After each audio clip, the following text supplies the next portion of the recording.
தகவல் கொடுத்துருங்க. அனைவருக்கும் வணக்கம்.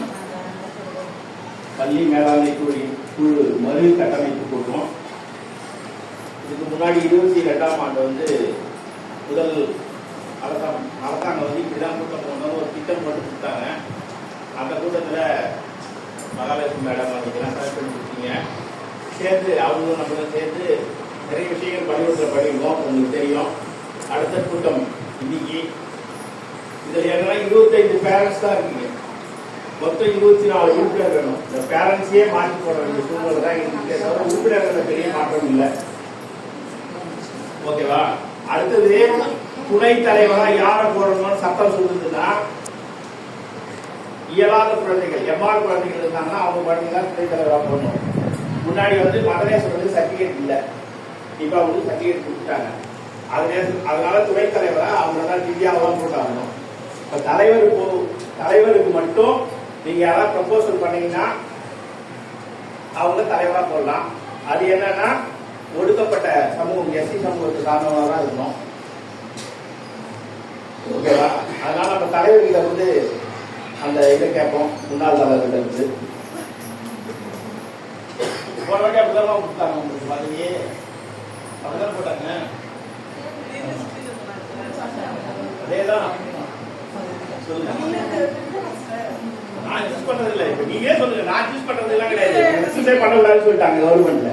நீங்களே உங்களுக்குள்ள ஒரு ஆய்வு பண்ணுங்க. ஆமா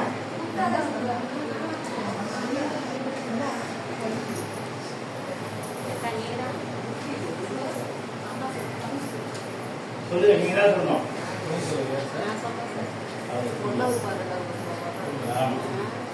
அது அது குழந்தைங்களோட அம்மா தான் போடும்.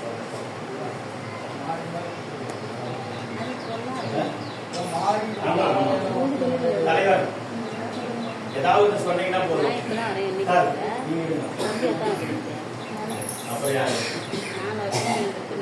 வேற குழந்தை 2வது 3வது படிக்கிற குழந்தைங்களோட அம்மா கொஞ்சம் கேட்குறீங்க. ஏன்னா இது 2 வருஷம் பதவி.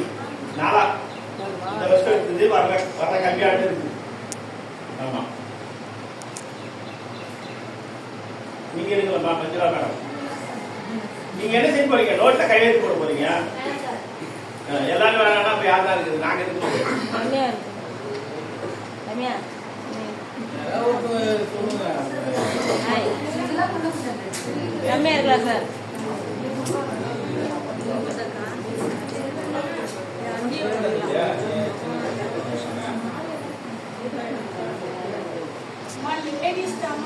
ஆமா சரி ரைட். சுசீலா டீச்சர் நீங்களா மதிக்கிறீங்களா?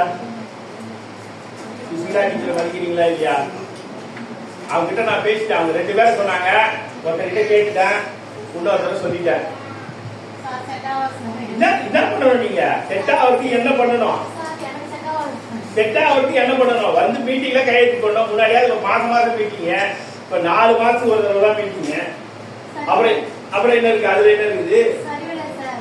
என்ன சரி வராதுன்னா அப்புறம் என்னதான் செய்யுது? சரி வராதுன்னா இந்த சீட்டுக்கு மரியாதை இல்லைன்னு அர்த்தம். அவ்வளவுதான். சரி நீங்க தான் சொல்லுங்க. நீங்க யாராவது சொல்லுங்க. அவ்வளவுதான். சொல்லுமா என்ன இது ஒண்ணும் எதையும் எடுத்து வைக்க போறது. இப்ப அவங்க 2 வருஷம் நாங்க என்ன ஒத்துழைப்பு பண்ணாம போயிட்டோம். அதெல்லாம் ஒண்ணு எதுவும் பேச வேணாம். என்ன மைக் அவங்க வந்தீங்கன்னா கையெழுத்து போட்டு போங்க. இனிமேட்டு அப்படிதான் நடத்த முடியும். கூட்டம் அப்படிதான் இருக்குறாங்க. ஆமா சொல்லுங்க.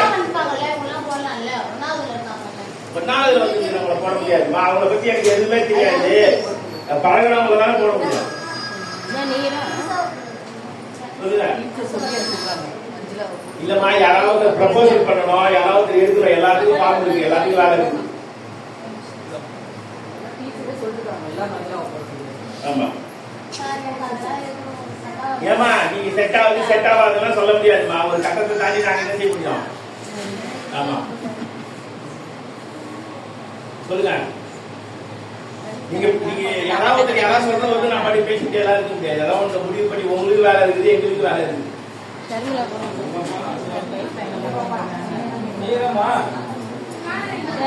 சொல்லுங்க சார். கையெழுத்தான போடக்கூடிய கூட்டத்தில் எந்த சோலை எங்க தெரியும் அவங்க பார்த்தா தான் அது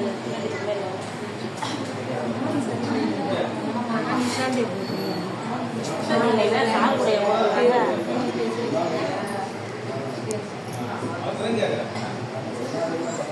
ஆளு நம்ம தானே சரி பண்ணணும்